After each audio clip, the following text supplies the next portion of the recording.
Today we are looking at the SWE Summit Trumpet, which was in production regularly back in 2011 through maybe 2013 or so. And this was our most efficient lead pipe, which was machined from many different pieces. And you can see it's thicker and it's got flats on both sides. This one is marked 4, so lead pipe 4. And I specifically built this one for myself. It was a Summit SWE model, and the E kind of turns into a standing wave. So that's the actual wave design. And if you look at the photos on our website, you can see real high definition photos of what that looks like. But it's really cool. It was designed specifically for me, and some of the other parts on this horn were for me as well. So we'll talk about those, and I'll mention that this particular horn, even though it's brand new, is part of our scratch and dent sale, which means we have a $2,500 promo code. That means the regular price of this would be reduced by $2,500. So instead of spending $6,500, you're looking at a beautiful horn, brand new, custom built, that is $39.95. The reason that price is so low, some of you are saying it's not low, but it is. The reason it's so low is because it has some pieces that aren't perfect. And rather than leaving all these parts that I've worked so hard to make in boxes on the shelf, I put them together so we can have a horn that's in a lower price range for a lot of you who can't buy a new $7,000 or $8,000 horn. So this is built with the lead pipe 4 Bell 1 XLT, and this, or I'm sorry, the 1X, not the 1 XLT. So this is our kind of standard size bell, but it's bigger in diameter at the end, which means it's going to spread the sound more evenly to your audience. Because it's a number 1, it's a very versatile bell. It can really blend with Box, Yamahas, and other horns very easily. But it's definitely going to sound much bigger and spread out projection-wise more evenly to your audience. So I'll go through some of the options and explain how and why I put this horn together. We have tuning slide A, which is a new tuning slide. Even though this lead pipe was built years ago and put on the shelf, the tuning slide was built just a few months ago. The finger rings also were built quite a while ago.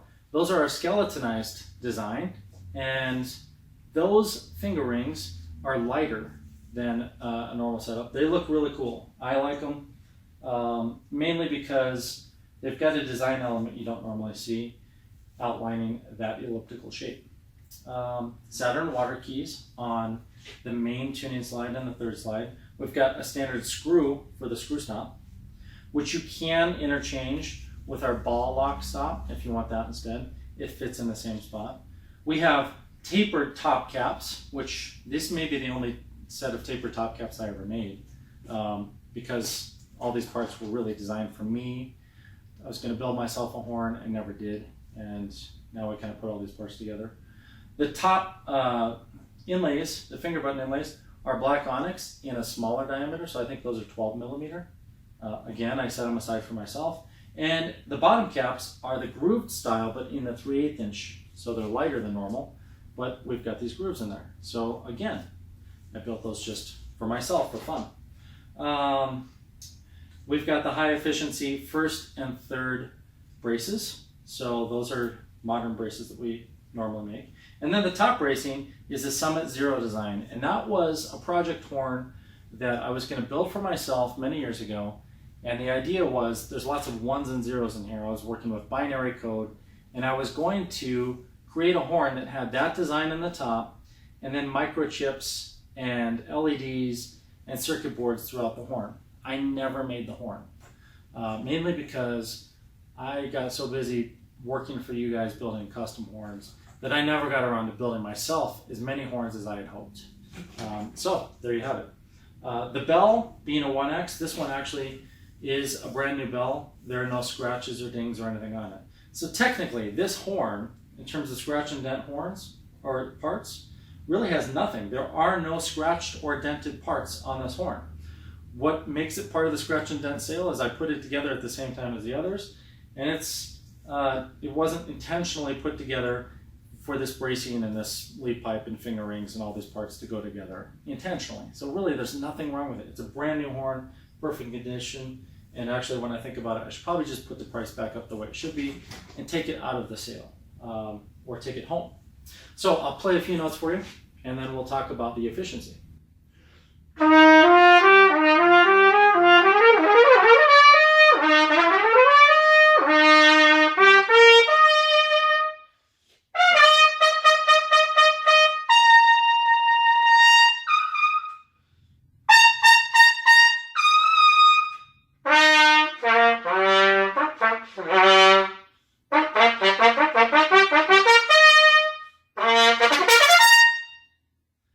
So efficiency-wise, this horn is kind of off the charts. If you've played horns and tried to determine how much energy you're putting in and how much sound you get out, then there really is nothing out there that's going to touch this, unless of course it was similar to this or we made it. And that's because we studied standing wave efficiency. That's been the basis of our company from the very beginning. And if you don't know the story, I'll jump back real quick. In the early 90s, I started studying math and physics in college. By 94, I was convinced that somebody could build a trumpet designed completely different, and I started taking physics classes and doing independent studies and then experiments, even in my own dorm room, trying to understand how we could make trumpets more efficient. So in other words, measuring how much energy went in and how much came out, and take that ratio and make it as efficient as possible, maximize the efficiency. And I was doing that because I wanted to be a better player. Well, over time, it became a business, and here we are today, many years later. What I discovered 25 years ago when I was first doing acoustics labs was that most trumpets are vibrating all over the place because you're putting energy in. The standing wave is vibrating the tubing. And that happens because at every antinode, when you play a higher partial, you get another antinode in your tubing. Every antinode is a high pressure zone. It exerts force on the tubing wall, sets it into motion, and you literally have robbed energy out of the wave, the sound, and you've converted it into motion. And when I learned that you could preserve all of that and then make the bell resonate more, I was onto something. And long story short, 25 years later, I'm still doing it, and we're building the highest efficiency horns in the world. This, I'll tell you, is extremely efficient. It's actually more efficient than the majority of all the horns we make now today, which isn't a bad thing. The reason we don't make them that efficient is because adding that extra inertia in a less expensive way is adding mass, and we don't want our horns to be too heavy. We are working on making the horns out of aluminum and titanium and other materials that are lighter, and they will start to approach and then exceed the efficiency of this SWE model. But right now, a standard VPS Summit is less efficient than this, but also more versatile. So there's a give and take there.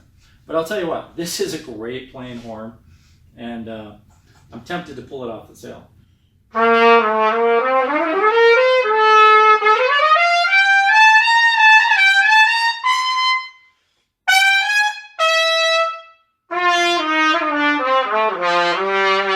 Yeah, it's just, you can go anywhere with it.